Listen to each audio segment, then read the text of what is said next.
This your boy Smokey 9278. Hein? Smoke 9278. Dans l'honneur c'est le nom autopsie. Il y a l'ingala hip hop. Je vais nous expliquer pourquoi on combat chaque nzembo. Banana 1 tina 11. Donc check it out. Bolanda ma solo quoi. L'ingala hip hop et check it out.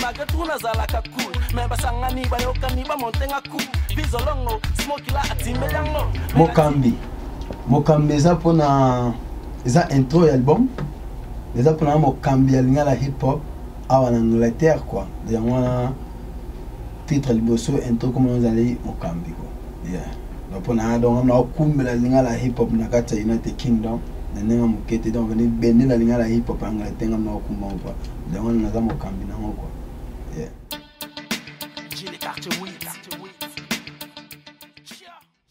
Yeah, dialogue.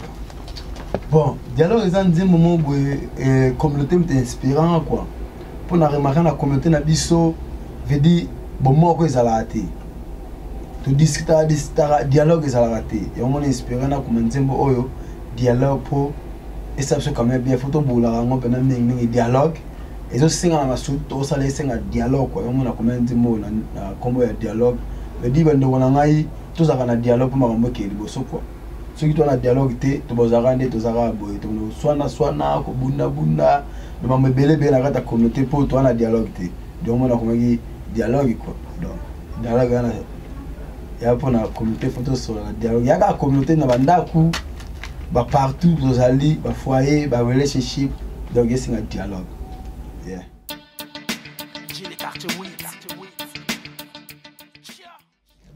Le déclin du méchant, wow.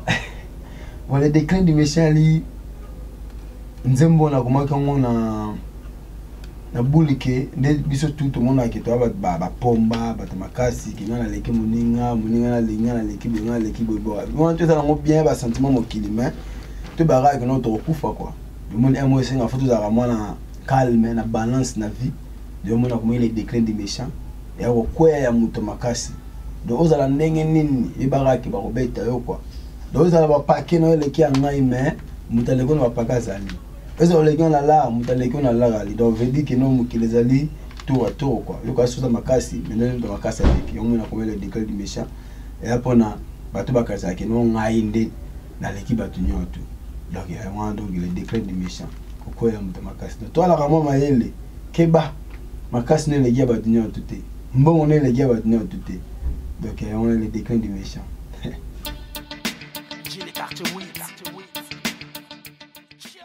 Wow. Conflit des générations. Lingala hip hop pays. Conflit des générations. Nous voyons bien la nengue ezalaki. On a conflit des générations. On a guerre des générations.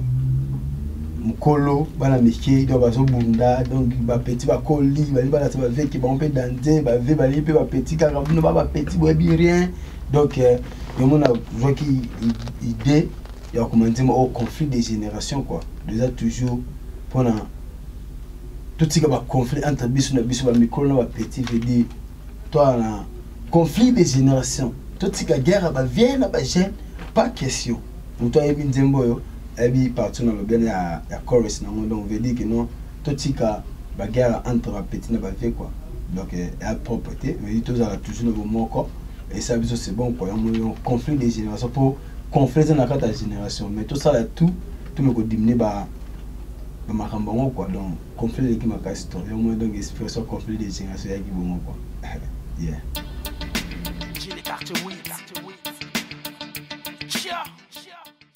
Well, hip hop feeling a beat. Yandi mo to vanda gina ba masa msusu. Na masa na ngamengi ya Nigérien, Prince AD. To vanda to buleto comment mo bo pona Afrique. L'Afrique photos à la to give Africa united.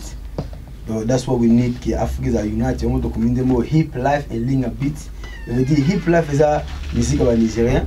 Linga beat is ali bon son on a la benga linga beat ya liso na ba congolais donc to sangisa ki mo pona ko la kisabo moko ya Afrique donc on to ça hip la linga beat biso tout ba na Afrique to sangana ça l'ambiance donc veut dire que Africa United donc nzembo ezali pour na to sanga etake ba africain to tika ba guerre etake ba africain donc ezali pour na kosangisa Afrique quoi dans nzembo pour na one Africa bani donc le déclin I mean hip la feeling a bit quoi donc yango quoi pour na to sanga etake ba africain yango la combien nzembo c'est bon.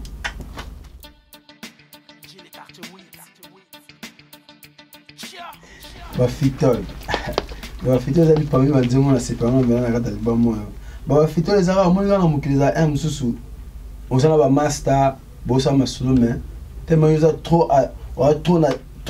d'advance oza trop ahead omona bamaster mosusu esalaka bango bien te donc veut dire soki osali comme na vie omona kaka bato bakomoyina yo kaka bongo osali eloko te donc omoni nazwaki inspiration bafitol mais eza true story do tu understand eza mpena masolo moko eza mpena la vérité on a mal banzembo na ba fitol ya li inspiration to na mona ke na sa masolo ba mas ba koti mo ba fiti inspiré na ko banzembo ba fitol na bi ke yo potala nga o fi so sala likambo tala na mito yo pe o senti ke za bongo quoi ke ba fitol bazalaka mais to remisa bango po ba sala biso pe to zala quoi donc ninga ba na ko loba wana sala pe biso c'est bon yo mo donc ba fitol za nzembo pe na ke des inspirations pour la jaloux kaka de peu choses on a fitol na yo continue ko linga bango bango pe basala ki biso pe tozala de mon inspiration ki ba fitol yeah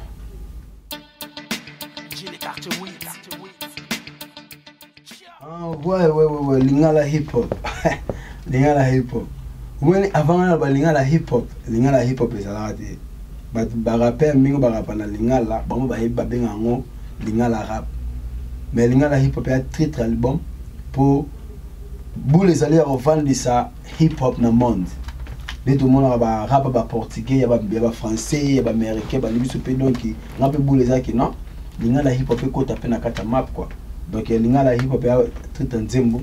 En plus na comment qui on prend là ça talent dans état qui rappeur il y a lingala quoi. Donc en plus na talent na bouler qui non ah non ça hip hop mais na lingala yo mo na benga lingala hip hop donc veut dire tout ça la hip hop mais na lingala donc ça non signification monsieur ça monter era wana ki non lingala hip hop là c'est ko rapper pour ça hip hop na lingala donc na rappeur artiste ya hip hop donc mon on do ki na comment ki lingala hip hop puis ça très album quoi pour ba comprendre que non donc lingala hip hop et puis trop continuer ko rapper na lingala timu ko na kufa.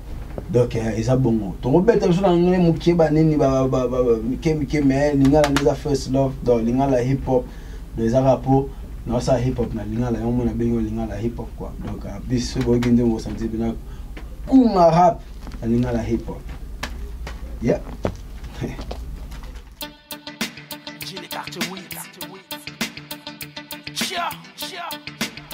bon bis tout début qui continue sur ma trop. Donc matro dans l'inzembo que na la muki bona sanzi bina que communauté o dans matro donc communauté sur matro tant de piraterie côté na communauté tant de ba swana tant de ba guerre mo ba TV ba ni do veut dire communauté za matro donc yango esinga bina ko yoka banzembo ngo me matro dans nzembo za hit dans la kata communauté ba yebi yango déjà bima de akala et même na singo na le décret du méchant au pesa na kata album toujours. Mais matro da kanze mona comme pour na na communauté na biso ya na matro l'inspiration binanga bina uta ki la communauté pour l'inspiration na mingi uta la communauté veut dire chez toi la bizana sur matro boy communauté sur que bo sauter to ko s'intégrer to donc na baté na rôle blanc mais ils a bina matro na kata communauté faut changer mentalité. Donc nzembo eza mawato pona bajo na babobodo tebi bien ke mboka na pasi ba étranger ba continue masasi mais to ça lokola to ça va aveugle donc veut dire hein to tika ki matro donc aux inspiration ga donc pour comme ça matro na comme nzembo donc matro donc matro pona bajo na bafobodo matro pona bafojo na bafobodo non to donc ya matro donc ba vrai job ba matro. Voilà. De vraiment matro.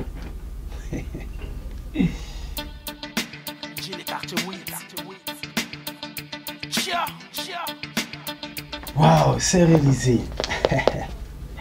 Você réaliser nzembo boye inspiration igaga non. Mon amusi za na vie pena. Olingi serment mais amukolo na. Mais olingi kaka.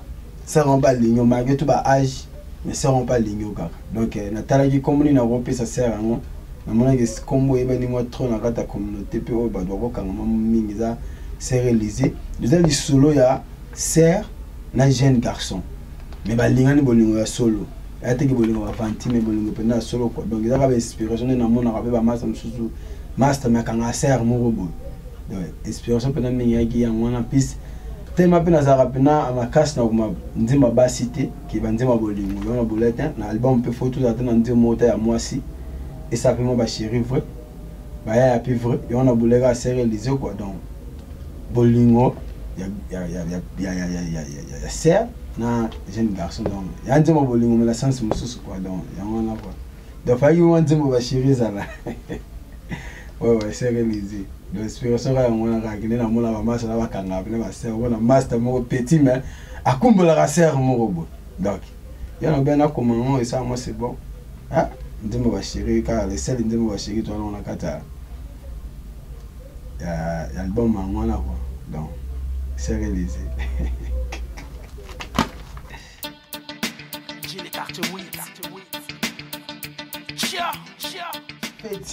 Bon, mon avis pèse à la peine que non.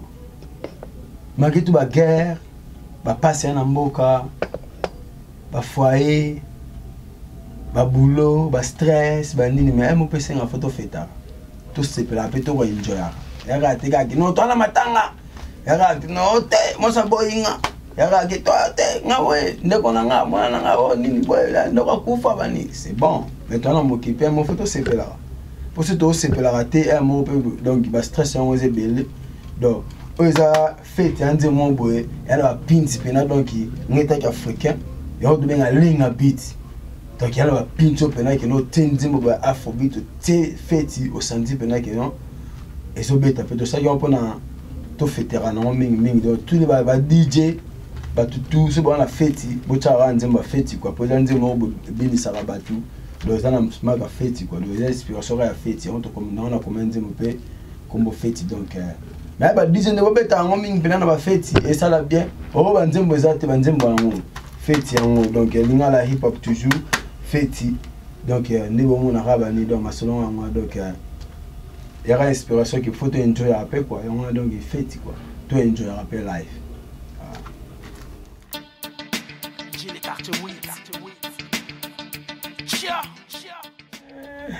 Ah, mabanga. Bon mabanga.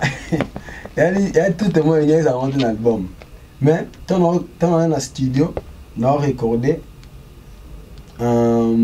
Banzé monsieur vidéo non on a dit 10 et vidéo déjà pour banzé monsieur et mec dans l'album te banzé monsieur même monsieur et coach dans l'album te pour la projet c'est belé mais là ça il consciemment boy qui non si va vivre avec qui non dans la studio ah petit bois kinga le temps ce que l'on me vidé donc tu as dit gars produit soit quand ça album a vidé mais si va faire album et bien makala mingi ah ba tout ka bois kinga mabanga bois kinga ah la vie mais mboko pela sa mabanga na tipe album ko tula yongo le inspiré na bita na commencer mo pe na commencer na komba bato veni na rapper bato na magele vena na rapper les déclins du méchant siko ba na rapper bato pena bi mo ga boyo ka mo album ça dans ba iTunes partout boyo ka mo do li banga za inspiration pour niveau ba se ngama banga eza normalité na biso musique on faut été comme faut tout boire bato benini mais na bité quoi mais ngabina kage na bita na sala na nzembo ya mabanga kaka ponga c'est ba nzembo na ngaza mapasi pona boaka batu ponga na beta ba histoire na beta na pesa ba message na sala mama mobena ba musique na ndo ya tiko mapasi na boaka batu na chaque nzembo yo na sala ibena donc nzemba soki za rara mabanga la ski donc des ba prêtre tout à London ba prêtresse bato tout ba sala ba combo ba o tout ba lingaka simoki do bino tout bo somba album oyo alinga libanga na e bosomba album oyo eza na iTunes, Amazon, Spotify, veut dire boyoka libanga na donc libanga quoi donc lingala hip hop donc on est avec autopsie n'expliquer nous pourquoi on a comment tous les nzembo et lingala hip hop donc yango kwa mabanga eza inspiration ka po balingi mabanga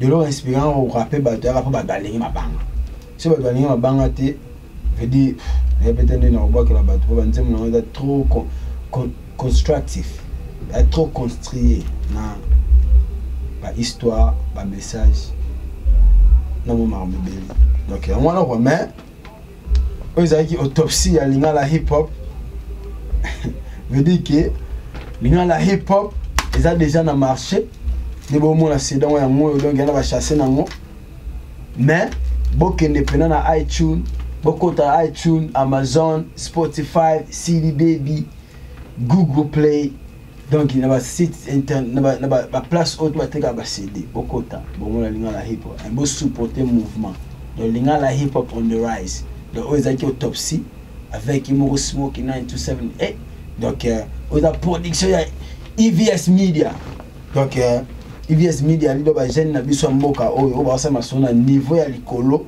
etaki ba congolais mais ba fani sa masona UK donc EVS Media you know what I'm saying donc masolo moi quoi donc ba ya tout au botala moi hope you guys enjoy it donc lingala hip hop go get yours now. La biso tutto e bien che monde zakolo ma solo e come na niva licolo ba fitol ba come ko kota